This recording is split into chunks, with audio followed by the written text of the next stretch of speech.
యోహాను రాసిన ప్రకటన గ్రంథము 4వ అధ్యాయం. ప్రకటన 4:6 వచనములు చదివి ధ్యానం చేసుకుందాం.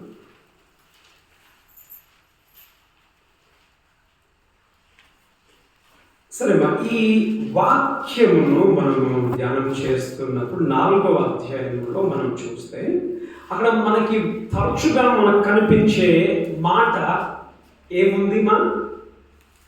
తరచుగా మనకు కనిపించే మాట సింహాసనం. ఒక విధంగా ఈ ప్రకటన గ్రంథమును మనము చూసుకోవచ్చు అంటే ఇది సింహాసన పుస్తకముగా మనం చూసుకోవచ్చు. కారణం ఏంటంటే సింహాసనము అనే పదము నూతన నిబంధనలో కొత్త నిబంధనలో 47 సార్లు ఉంది. సింహాసనం ప్రకటనలో మాత్రమే 32 సార్లు ఉంది. సింహాసనం 15 సందర్భాలలో ఇంకా కొత్త నిబంధనలు మనం చూస్తాం. 7 సార్లు 4వ అధ్యాయంలోనే మనం చూస్తాం. సరే, ఇది సింహాసనం అని మనం చూస్తూ ఉన్నాం. మరి సింహాసనం గురించి మనం చూస్తే 2వ వచనంలో మనం చూస్తే ఇదిగో ఒక సింహాసనము వేయబడి ఉండెను. గమనించండి పదాలను, ఇక్కడ గమనించండి. సింహాసనము పైన ఆసీనుడై. చూడండి, సింహాసనము పైన ఆసీనుడు. 4వ వచనంలో ఏమనుంది? సింహాసనము చుట్టూ. మొదట సింహాసనము పైన, 4వ వచనంలో ఏంటిది? సింహాసనము చుట్టూ. 5వ వచనంలో ఏముంది?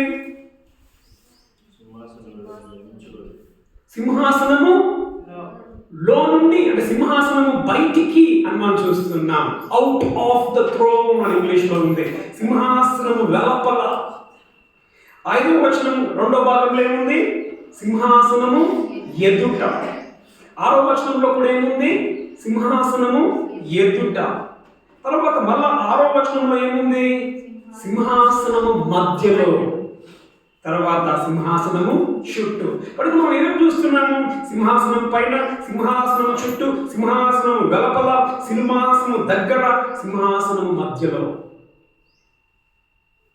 అయితే ఇక్కడ కేంద్రం ఎవరమ్మా? సింహాసనం పైన ఆసీనుడైన వాడు. ఎవరైనా? ప్రభు అయిన యేసుక్రీస్తు. ఈరోజు మనము ధ్యానం చేసుకునే 5-6 వచనాలలో అక్కడ మీకు ఏం కనిపిస్తుంది? సింహాసనము. చదవండి 5. ఆ సింహాసనంలో నుండి, ఓకే, లో నుండి అంటే సింహాసనము వెలుపల. ఈరోజు మన వాక్య అంశం ఏమిటంటే సింహాసనము వెలుపల, సింహాసనము ఎదుట. Before and out of the throne. సింహాసనము వెలుపల, సింహాసనము ఎదుట అనే అంశము పైన మనము మనం చేసుకుందాం. 5వ వచనం చదవండి. ఆ సింహాసనంలో నుండి మెరుపులను, ధ్వనులను, ఉరుములను బయలుదేరుచున్నవి. చాలండి. సింహాసనం నుండి ఏమొస్తున్నాయంట?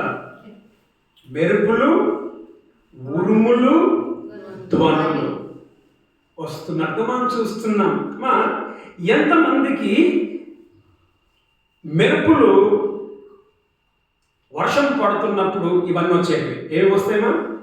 మెరుపులు వస్తాయి, ఉరుములు వస్తాయి, ధ్వనులు అంటే శబ్దం, శబ్దం. ఇప్పుడు ఎంతమంది ఇలాంటి వర్షం వచ్చినప్పుడు, ఇలాంటి ఉరుములు, ఇలాంటి మెరుపులు, ఇలాంటి ధ్వనులు వచ్చినప్పుడు సుద్దం బా బెలిగెక్కి అని చెప్పంటారు? ఏం చేస్తారు?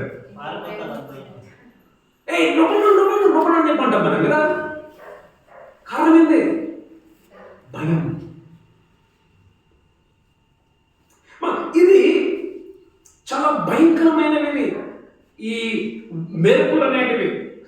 అప్పుడప్పుడు మనం చూస్తాము ఆకాశంలో మెరుపు టక్కున వచ్చేస్తుంది కదా. అది చూస్తే కూడా మనకు భయం అనిపిస్తుంది. ఈ మెరుపుతో పాటు ఏమొస్తుంది? ఉరుము, సౌండ్. ఉరుములు ఎట్లా వస్తాయి? ఒకేలాగా వస్తాయా? సౌండ్ అంటే ఒక విధంగా పెరుగుతూ పెరుగుతూ పోతుంది సౌండ్, అంతేనా? సౌండ్ పెరుగుతూ పెరుగుతూ పోతుంది. మనకు అర్థమైంది ఎక్కడ ఎక్కడ పెరిగి ఆగిపోతే మనకు తెలుసు కదా, ఏం చేస్తాం మనం ఆ టైంలో? చెవులు మూసుకుంటాం. ధ్వనులు ధ్వనులు ధ్వనులు చాలా భయంకరమైన సౌండ్ కదా. మనం గమనిస్తూ ఉన్నాము ఈ యొక్క శబ్దములు, ఈ ఉరుములు, మెరుపులు, ఈ ధ్వనులు, ఈ భయంకరమైన సన్నివేశము, ఈ భయంకరమైన ఇవి ఎక్కడికి వస్తున్నాయా? సింహాసనంలో నుండి బయటికి వస్తున్నాయి. అవుట్ ఆఫ్ ద థ్రోన్, సింహాసనంలో నుండి ఇవి వస్తున్నట్లుగా మనం చూస్తూ ఉన్నాం. ఇప్పుడు సింహాసనం నుండి వస్తున్నాయంటే ఎంతమంది నిల్చుంటారు సింహాసనం ముందు?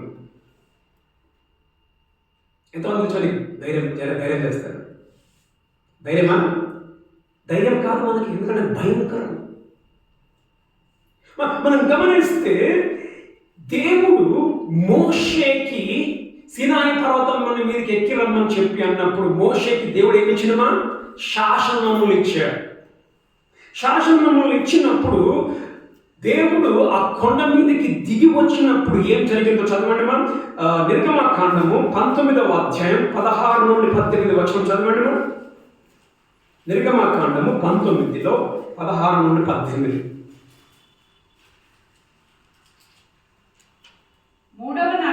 మూడవ నాడు ఉదయమైనప్పుడు ఆ పర్వతము మీద ఉరుములు. చూడండి మా దేవుడు మోషేకి చెప్పాడు, మనుషులందరినీ సమకూర్చుమన్నాడు. దేవుడు ఆ కొండ మీదకి దిగి వస్తున్నప్పుడు ఏమైందంట? ఉరుములు, మెరుపులు, మహాధ్వని. ఏమేమి ఉన్నాయంట అక్కడ? ఉరుములు ఉన్నాయి, మెరుపులు ఉన్నాయి, మహాధ్వని. ఇప్పుడు నేను వెళ్తూ ఉన్నాను, బేరికలో నడుచుకొని వెళ్తూ ఉంటే ఎవరో పొలిటీషియన్ వస్తా ఉన్నాడు. ఆ డ్రమ్ములు కొడుతున్నాడు, తడా తడా తడా తడా కొడుతున్నాడు. ఆడుంటే నాకు ఈట దడ కొడతా ఉంది. ఇప్పుడు దాటుకొని పోవాలా. అక్కడికి వచ్చేసరికి నా గుండె ఇంకా దడ వెళ్ళిపోయింది, పరిగెత్తుకొని వెళ్ళిపోయాను. అదేమా, ఈ సౌండ్నే మనం తట్టుకోలేము. అక్కడ ఏంటంట? మహాధ్వని. అదే మనం చూస్తున్నాం ప్రకటన 4లో ఉరుములు, మెరుపులు, ధ్వనులు. ఈ మహాధ్వని దేవుడు ఆ పర్వతం మీదకి దిగి వచ్చినప్పుడు ఇవన్నీ ఉన్నాయి. మహాధ్వని కలుగగా ఏంటదమ్మా? అక్కడ ఉన్న ప్రజలందరూ వణికారంట. అయిపోయిందా? వణికిది. 18 వరకు చదవండి.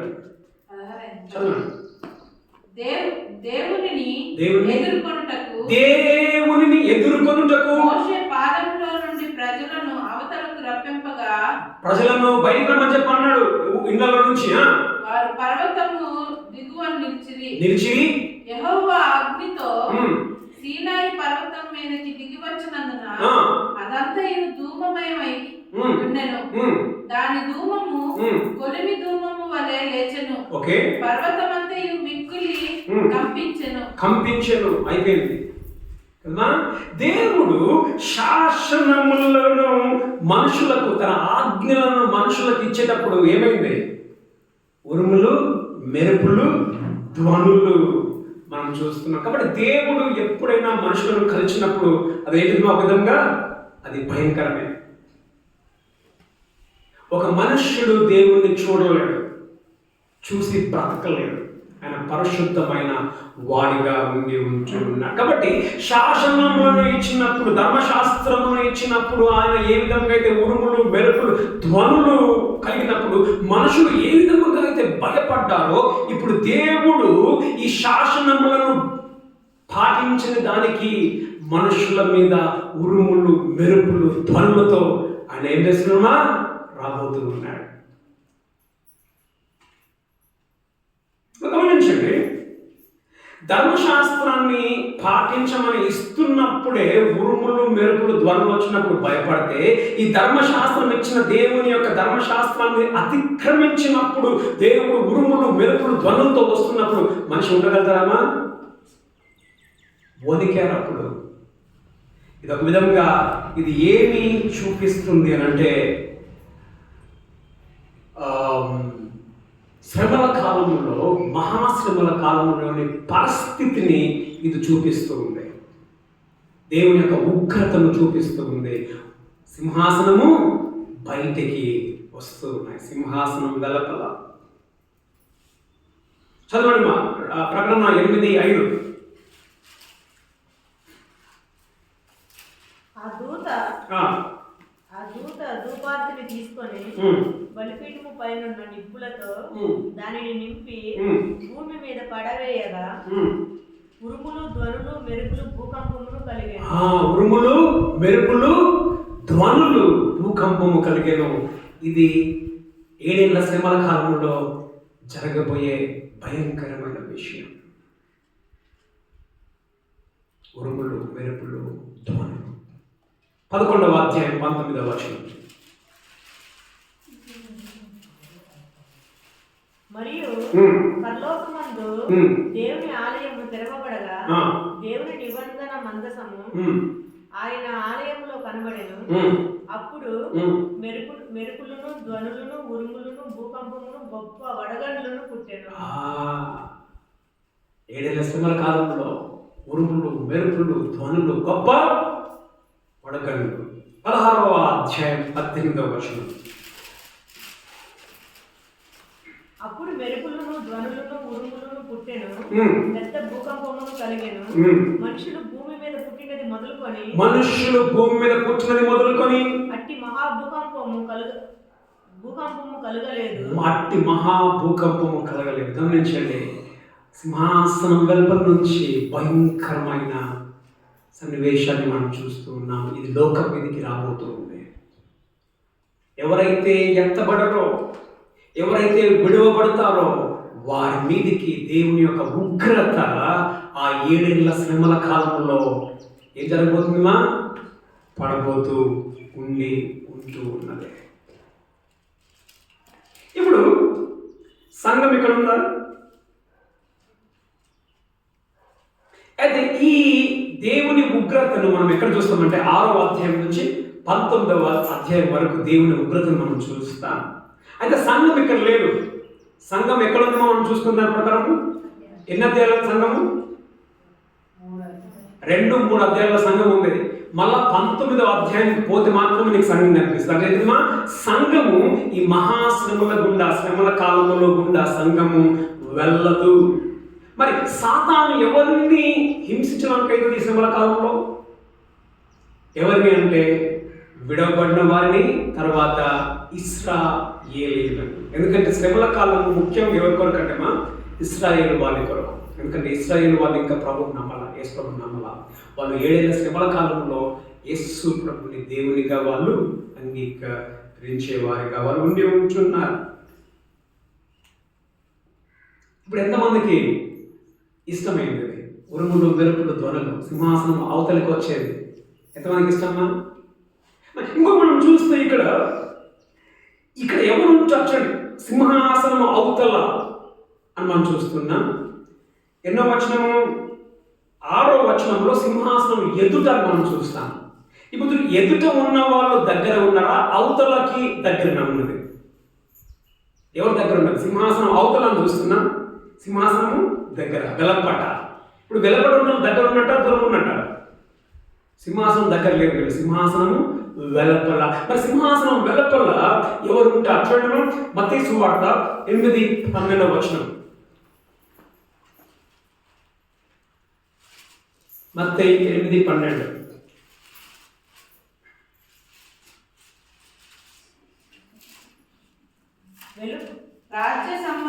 రాజ్య సంబంధులు వెలుపటి చీకటిలో, అంటే వారి సింహాసనం ఎదుట వాళ్ళు ఉండరు, దేవుని సన్నిధిలో వాళ్ళు ఉంటారు. వెలుపటి చీకటిలో త్రోయబడుదురు, అక్కడ ఏడుపును పండ్లు కొరుకుటయు ఉండునని ఉండునని మీతో చెప్పుచున్నాను. ఏడుపు పండ్లు కొరుకుట ఎక్కడమా ఇది? నరకం. మరి నువ్వు సింహాసనం ఎదుట ఉంటావా? సింహాసనం వెలుపల ఉంటావా? సింహాసనం వెలుపల ఉంటే ఏంటిదిమా? ఉరుములు, మెరుపులు, ధ్వనులు, భయంకరమైన పరిస్థితి. ఈ సింహాసనం వెలుపల ఇది దేవుని యొక్క ఉగ్రత పాపుల పైన మనం చూస్తూ ఉన్నాం. ఇప్పుడు మనం చూస్తే 5వ వచనం చదవండి, చివరి 2వ భాగం. మరియు ఆ సింహాసనం ఎదుట 7 దీపములు ప్రజ్వలించుచున్నవి. 7 దీపములు వెలుగుచున్నవి. అవి దేవుని 7 ఆత్మలు. అవి దేవుని 7 ఆత్మలు. ఇప్పుడు సింహాసనం వెల్పల మనం చూసాము. ఇప్పుడు సింహాసనం ఎదుట ఏమున్నాయంట? 7 దీపములు, వెలుగుచున్న దీపములు ఉన్నాయి. ఇవేంటివి? దేవుని 7 ఆత్మలు. అర్థం ఏంటిది? ఓకే, 7 ఆత్మలు. మనం చిన్నప్పుడు మనము కథలు వినేది కదా. ఓ చిలుకకి ఏమున్నాయి? సంథింగ్ చిలుకకి ఆత్మలు ఉండేటివి, అట్లా ఇట్లా మనం వింటా ఉంటాం చిన్నప్పుడు కథలు. ఇప్పుడు 7 ఆత్మలు, దేవునికి 7 ఆత్మలు ఉన్నాయా? బైబిల్ ఏమంటుంది? చదవండి మా, ఎఫెసీ 4:4.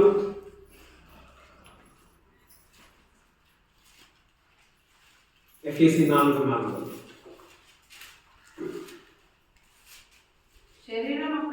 శరీరం ఒకటే, ఆత్మయు ఒక్కడే. ఏంటిదమ్మా?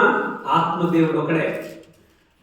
7 ఆత్మలు అంటే దేవుడు 7 ఆత్మలు కాదునా అంటే ఇక్కడ మనం చూస్తాం ఏంటంటే ప్రభువైన యేసుక్రీస్తు భూమి మీదకి వచ్చినప్పుడు తన పరిచర్య 7 రకాలుగా మనం చూస్తాం.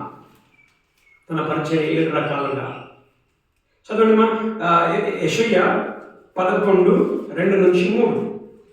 యెషయా 11:2-3 గమనించండి, చాలా గమనించండి. అక్కడ 7 మనకి ఆత్మలు కనిపిస్తాయి.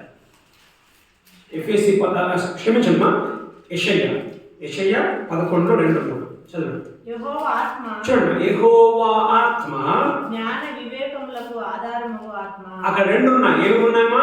జ్ఞానము ఉంది, వివేకము ఉంది, ఆత్మ. ఓకే, 2 అయిపోయినాయా?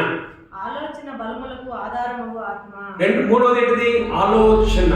4వది బలము గల ఆత్మ.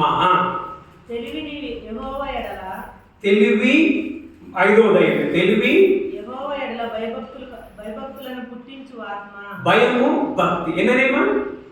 7 అయినాయి కదా. మొదటి ఏంటమ్మా? జ్ఞానము గల ఆత్మ, జ్ఞానమిచ్చు ఆత్మ, వివేకమిచ్చు ఆత్మ, ఆలోచనిచ్చు ఆత్మ, బలమునిచ్చు ఆత్మ, తెలివినిచ్చు ఆత్మ, భయమును పుట్టించు ఆత్మ, భక్తిని పుట్టించు ఆత్మ. ఇది మనం ఏం చూస్తున్నామంటే ప్రభువైన యేసుక్రీస్తు తన యొక్క పరిచర్యలో ఆయన కలిగి ఉన్న లక్షణములుగా మనం చూస్తున్నాం ఆయన పరిచర్యలో. అది ఇంకొకటి, ఆత్మదేవుని యొక్క పనిని కూడా మనం చూడొచ్చు 7 రకాలుగా. ఆత్మదేవుని పని ఏ విధముగా అంటే మొదటిదిగా అడ్డగించు ఆత్మ.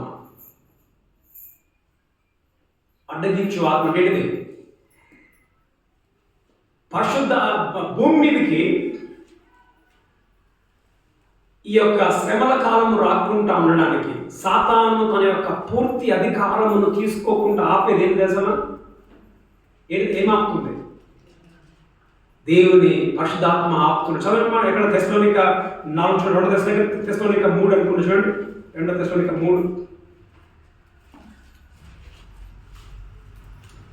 3:3లో అడ్డగించు వాడని ఉంటుంది.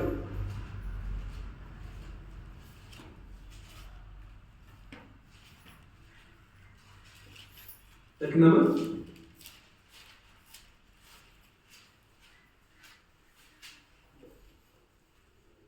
రెండో తెస్సలోనిక 3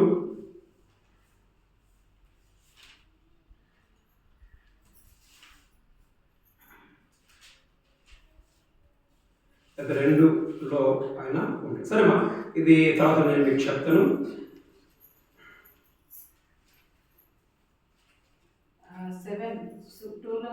2లో ఏం చదవను? ధర్మ విరోధ సంబంధమైన మర్మము ఎప్పటికే క్రియ చేయుచున్నది గాని ఇది వరకు అడ్డగించుచున్నవాడు మధ్య నుండి తీసివేయబడు వరకే అడ్డగించును. అడ్డగించువాడు ఎవరు అడ్డగించేది తెలుసా? పరిశుద్ధాత్మ దేవుడు అడ్డగిస్తూ ఉన్నాడు. ఎందుకంటే సాతాను శక్తిని ఆపగలదు దేవుడునా, దేవుడి శక్తి మాత్రమే ఆపగలుగుతుంది. పరిశుద్ధాత్ముడు అడ్డగిస్తూ ఉన్నాడు. ఎవరిని? సాతాను యొక్క పరిపాలన, ఏడేళ్ల శ్రమల కాలం రాకుండా అడ్డగి. మొదటిగా మనం చూస్తే పరిశుద్ధాత్ముని యొక్క పరిచర్య ఏంటంటే అడ్డగించు పరిచర్య. తర్వాత మనం చూస్తాం ఎఫెసులో ఉన్న అపోస్తుల కార్యము దాదాపుగా 13వ అధ్యాయం అనుకుంటాను. అక్కడ పౌలు బర్నబా వాళ్ళు పరిచర్యకు వెళ్దాం అనుకున్నప్పుడు పరిశుద్ధాత్ముడు అడ్డగిస్తాడు. వాళ్ళని ఏమంటాడు? మసదోనియాకు పోమంటాడు. ఓకేమా? అక్కడ మనం చూస్తాం పరిశుద్ధాత్మ దేవుడు అడ్డగించినట్లుగా. మొదటిగా పరిశుద్ధాత్మ దేవుడు అడ్డగించి వాడిగా ఉంటున్నాడు. తర్వాత పరిశుద్ధాత్మ దేవుడు ఒప్పిస్తాడు. ఏమొప్పిస్తాడు? యేసుప్రభు దేవుడని పరిశుద్ధాత్మ దేవుడు ఒప్పిస్తాడు. రెండవదిగా. మూడవదిగా పరిశుద్ధాత్మ దేవుడు మనల్ని మారు మనస్సు మనకు కలుగజేస్తాడు. మూడవదిగా పరిశుద్ధాత్మ దేవుడు మనం ఏం చేస్తామా? ముద్రిస్తాడు. విమోచన దినం కొరకు మనల్ని ముద్రిస్తాడు. నాలుగవది. ఐదవది పరిశుద్ధాత్మ దేవుడు మనల్ని ఆత్మలోనికి బాప్తిస్మం ఇస్తాడు. తర్వాత పరిశుద్ధాత్మ దేవుడు ఆరవదిగా మనతో ఉంటాడు. ఆరవదిగా. ఏడవదిగా పరిశుద్ధాత్మ దేవుడు మనల్ని నింపుతాడు. అదేనా ఆత్మ పూర్ణయుడు కదా, మనల్ని పరిశుద్ధాత్మ దేవుడు నింపుతాడు. అయితే మనం ఇది ఏదైనా చూసుకోవచ్చు. ప్రభువైన యేసు క్రీస్తు యొక్క లోకంలో ఉన్నప్పుడు ఆ పరిచర్య యెషయా 11 మనం చూసుకోవచ్చు. లేకపోతే ఆత్మదేవుని యొక్క 7 క్రియలను మనము 7 ఆత్మలుగా మనం చూసుకోవచ్చు. లేకపోతే కొందరు ఏమంటారంటే ఈ 7 శ్రమల కాలంలో 7 దూతలు 7 రకాల ఉగ్రతను వారు భూమి మీదకి పడేస్తారు. ఇది అయినా కొందరు అనుకుంటూ ఉంటారు. కాబట్టి సింహాసనం ముందు ఏం కనిపించాయమా? మండుచున్న దేవుని 7 ఆత్మలు. 7 ఆత్మలు అంటే ఆయన యొక్క పరిపూర్ణత, ఆయన పనిని మనము చూస్తూ నిల్చున్నాం. ఇక చివరిగా 6వ వచనం చదవండి. మరియు ఆ సింహాసనం ఎదుట స్ఫటికమును పోలిన గాజు వంటి సముద్రం ఉన్నట్టు. చూడండి, స్ఫటికమును పోలిన గాజు వంటి సముద్రం ఉన్నట్టు ఉండెను. సింహాసనం ఎదుట ఏముందంట? ఒక స్ఫటికమును పోలిన గాజు వంటి సముద్రము. సముద్రం అంటే నీళ్ళు. ఎందులో ఉన్నాయి? ఒక గాజు లాంటి దాంట్లో, స్ఫటికము లాంటి గాజు లాంటి దాంట్లో నీళ్లు ఉన్నాయి. ఇప్పుడు ఈ నీళ్ళు ఏ విధంగా ఉన్నాయండి? తేటగా ఉన్నాయి, కనపడుతూ ఉన్నాయి. ఇది నిమ్మలముగా ఉన్నట్లుగా మనం చూస్తూ నిల్చున్నాం. ఇప్పుడు సింహాసనం వెలుపల ఉరుములు, మెరుపులు, ధ్వనులు. అక్కడ నెమ్మదుందా? అక్కడ నెమ్మది లేదు. కానీ సింహాసనం ఎదుట ఆ స్ఫటికమును పోలిన ఆ యొక్క గాజు వంటి సముద్రము నిమ్మలముగా ఉన్నట్లుగా మనకు కనబడుతూ ఉంది. ఇప్పుడు ఈ యొక్క సింహాసనం ఎదుట ఉన్న ఈ స్ఫటికం పోలిన గాజు వంటి సముద్రం గురించి మనం చూస్తేమా, సొలొమోను ఆ యొక్క ప్రత్యక్ష గుడారముగా ఆయన మందిరమును కట్టించినప్పుడు, సొలొమోను మందిరమును కట్టించినప్పుడు ఆ మందిరాన్ని ఏ విధంగా కట్టించాడంటే ప్రత్యక్ష గుడారము లాగానే కట్టించాడు. అయితే ఈ ప్రత్యక్ష గుడారమును కట్టించినప్పుడు సొలొమోను ఏం చేశాడంటే దేవుని యొక్క అతి పరిశుద్ధ స్థలములోనికి పోయే ముందు అక్కడ ఒక తొట్టిని, ఒక సముద్రపు తొట్టిని సొలొమోను తయారు చేయించాడు. చూడండి మా మొదటి రాజులు 7:23. మొదటి రాజులు 7:23.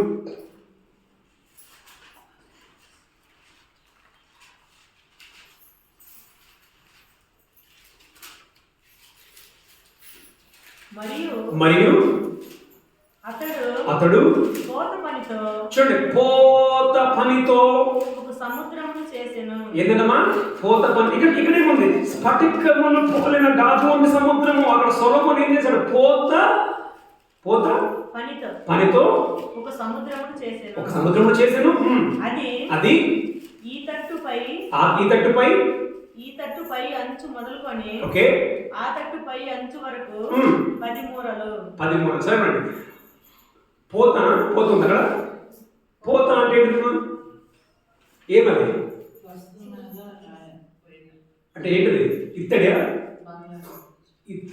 సరే, అది ఇత్తడిగా మాల్టన్ సీ అని ఇంగ్లీష్లో ఉంది. ఓకేమా, మాల్టన్ సీ ఇత్తడి. సొలొమోను తయారు చేయించాడు. ఎక్కడ? పరిశుద్ధ స్థలంలోనికి పోయే ముందు అక్కడ ఒక తొట్టి, సముద్రము లాంటిది ఒక బేషన్ తయారు చేయించాడు. అందులో నీళ్లు ఉంటాయి. తర్వాత 2వ దినవృత్తాంతములు 4వ అధ్యాయము 2 నుండి 6 వచనములు. 2వ దినవృత్తాంతములు 4వ అధ్యాయం 2 నుండి 6 వచనములు. సోఫీ వింటున్నావా? పోత పోసిన సముద్రపు తొట్టి ఒకటి చేయించెను. అది ఈ అంచుకు ఆ అంచుకు ఓకే 10 మూరల ఎడము గలది. ఓకే, దాని ఎత్తు 5 మూరలు. ఓకే, దాని కైవారము 30 మూరలు. ఓకే, దాని క్రింది తట్టును ఓకే ఎద్దులు రూపింపబడి ఉండెను. ఓకే, 12 ఎద్దులు ఉంటాయి. సో చాలండి, చదువుకోండి. 12 ఎద్దులు ఉంటాయి. ఈ 12 ఎద్దుల మీద ఈ యొక్క పూత పోసిన తొట్టి, సముద్రము చేయించాడు. ఎవరమ్మా? సొలొమోను. ఆ మందిరంలో, ఆ టెంపుల్, దేవుని మందిరమునకు. చదవండి, మొదటి దినవృత్తాంతములు 18:8.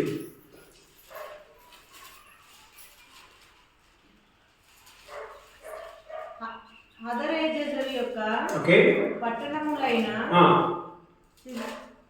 తిగ్బాతులో నుండియు కూనులో నుండియు దావీదు బహు విస్తారమైన ఇత్తడిని తీసుకొని వచ్చెను.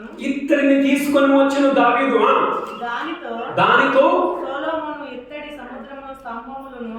ఇత్తడి సముద్రమును స్తంభములను ఇత్తడి వస్తువులను చేయించాడు. ఇత్తడి సముద్రం అది సొలొమోను చేసిన ఏంటన్నది ఇత్తడి సముద్రం. ఇక్కడ ఏముంది? స్ఫటికమును పోలిన గాజు వంటి సముద్రము, అది ఇత్తడి సముద్రము.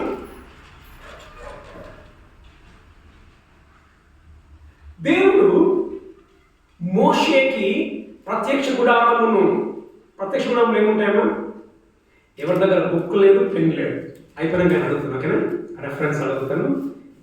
రాసుకుంటున్నాను, అడగనట్లేదు. సరే, మోషేకి దేవుడు ప్రత్యక్ష గుడారమును చేయమన్నప్పుడు దేవుడు కొన్ని మెజర్మెంట్స్ చెప్పాడు, ఎట్లా చేయాలి. సో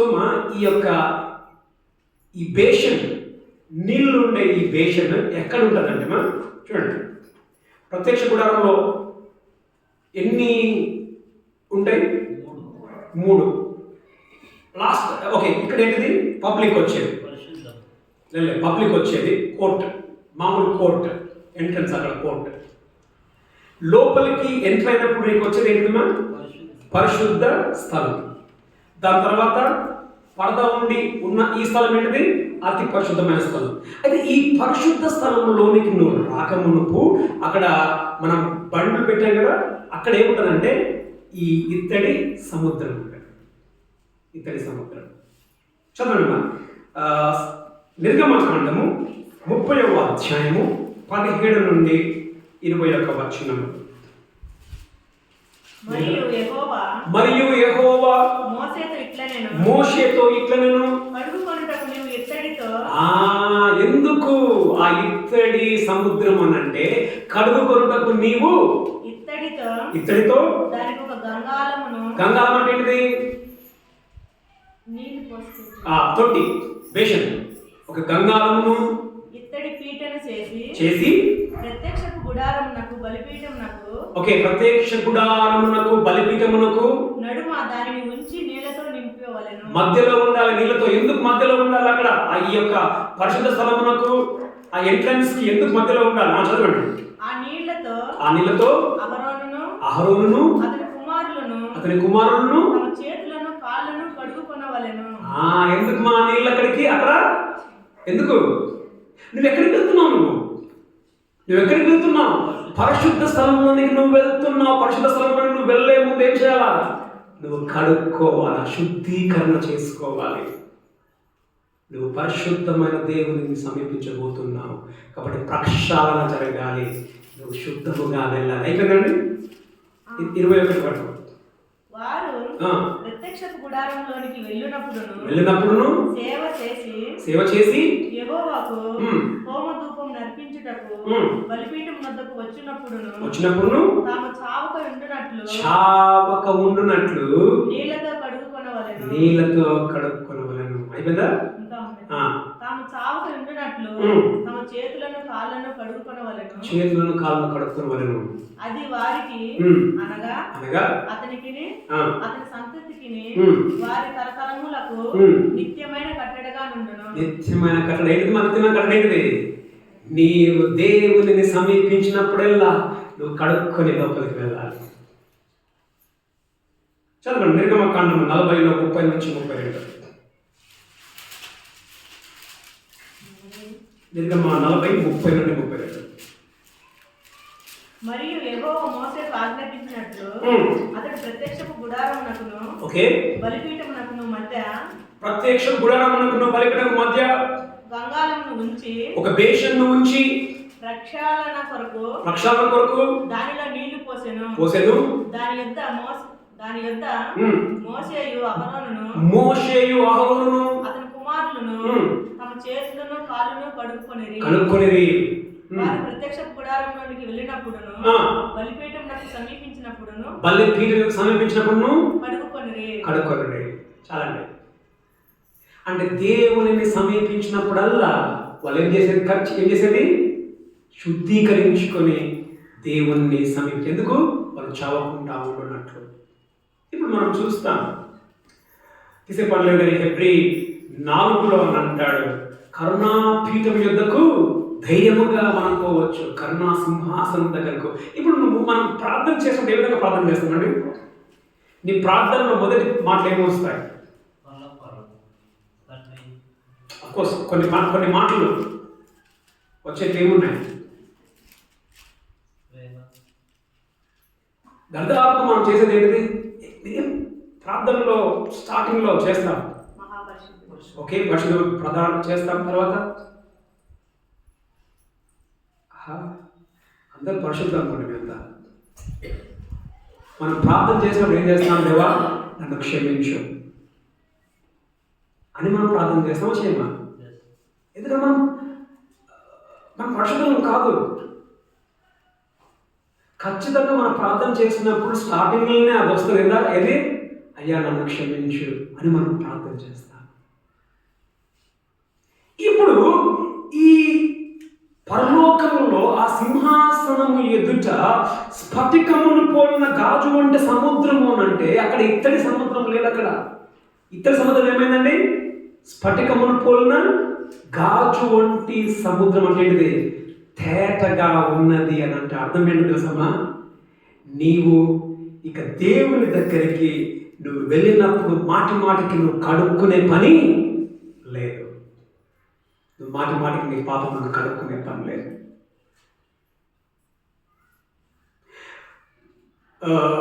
పేతురు యేసు ప్రభుని శిలువకు వేస్తున్నప్పుడు 3 సార్లు బొంకాడు.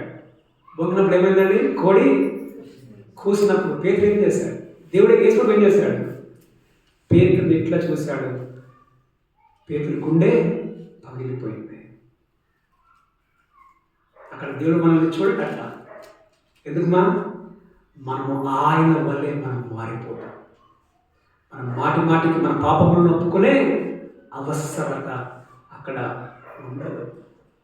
అది స్ఫటికమును పోలిన గాజు వంటి సముద్రముగా మనము చూస్తూనే ఉంటున్నాము. మనం ఆయన వలె, ఆయనలాగా మనము మారిపోయి మనం ఆయనతో పాటు ఉంటాము.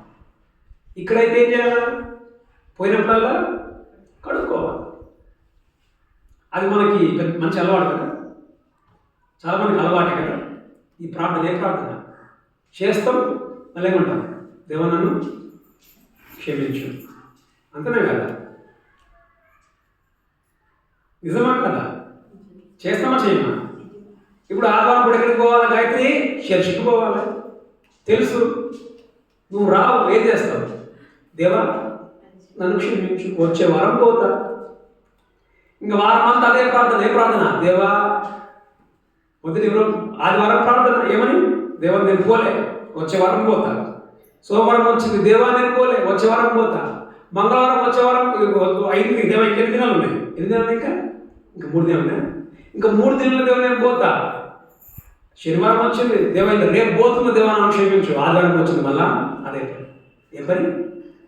మళ్ళా దేవా మళ్ళా తప్పు చేసిన దేవా నేను వస్తా. ఇదే కడుక్కునేది. అఫ్కోర్స్ గుడి గురించి కాదు, కొందరికి కొన్ని అలవాట్లు ఉంటాయి. కొందరికి చెప్పడం మీకు కొందరికి కొన్ని అలవాట్లు ఉంటాయి, బయట రాను కొందరు. ఎలాంటి అలవాట్లు మీకు ఏమా? కొందరికి అబద్ధాలు ఇట్లే వచ్చేస్తాయండి. కొందరికి ప్రభువుని నమ్మిన వాళ్ళే అబద్ధాలు సూపర్. అది ఎట్లుండదంటే అట్లా తక్కువ అబద్ధాలు. అది నీకు తెలుసు అబద్ధమని చెప్పేస్తావు, మళ్ళీ తెస్తావు. దేవా అబద్ధం మాట్లాడిన దేవా నన్ను క్షమించు. అబద్ధాలు ఇంకా కొందరు ఏం చేస్తారు? మోసాలు, యామార్చి, ఇవన్నీ తప్పులు చేస్తాం. దేవా క్షమించు అని అంట. జాగ్రత్త, నువ్వు ఎప్పుడు చేసుకొని క్షమించు అంటే నువ్వు అసలు రక్షింపబడ్డావు లేదు, గ్యారెంటీ లేదు. ఎందుకంటే రక్షింపబడితే ఎప్పుడో ఒకసారి నువ్వు మారుతావు. నీకు మార్పు లేదని అంటే నువ్వు రక్షింపబడ్డావో లేదో అది నీకు నువ్వు పరీక్షించుకోవాలి. కాబట్టి మా పరలోకంలో ఏం చూసామా మనం? మొదటి ఏంటి? సింహాసనం వెలుపల ఏమొస్తున్నాయి? ఉరుములు, మెరుపులు, ధ్వనులు. తర్వాత సింహాసనం ఎదుట 7 ఆత్మలు. సింహాసనం ఎదుట ఏంటిదండి? స్ఫటికమును పోలిన గాజు వంటి సముద్రం. ఇప్పుడు నీవు సింహాసనం వెలుపల ఉంటావా, సింహాసనము దగ్గర ఉంటావా?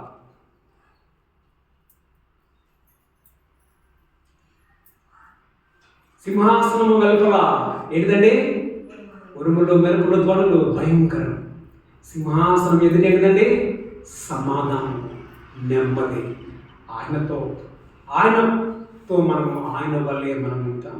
యేసు ప్రభువు కూడా మనము ఇలాంటి స్ఫటికమును పోలిన సముద్రం వంటి సమాధానంలో మనం ఉండాలని యేసు ప్రభు కూడా ఎక్కడ చనిపోయాడు? శిలువలో ఎక్కడ చనిపోయాడు? సింహాసనము ఎదుటనా, సింహాసనం అవతలనా?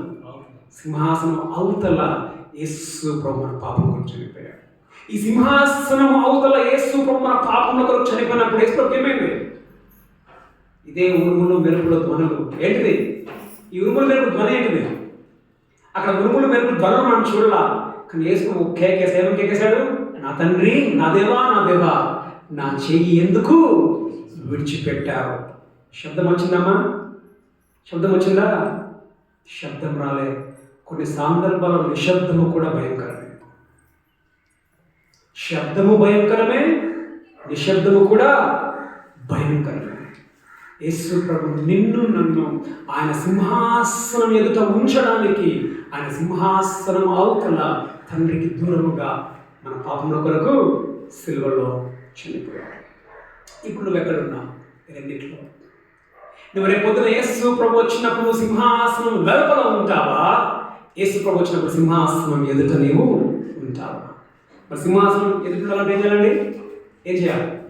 మనల్ని మనం శుద్ధీకరించుకొని పరిశుద్ధముగా మనం బ్రతికే వారంగా మనం ఉండుటకు దేవుడు సహాయం చేసి నడిపించుగా. కనుమూసుకుందామా? ప్రార్థించుకుందాం.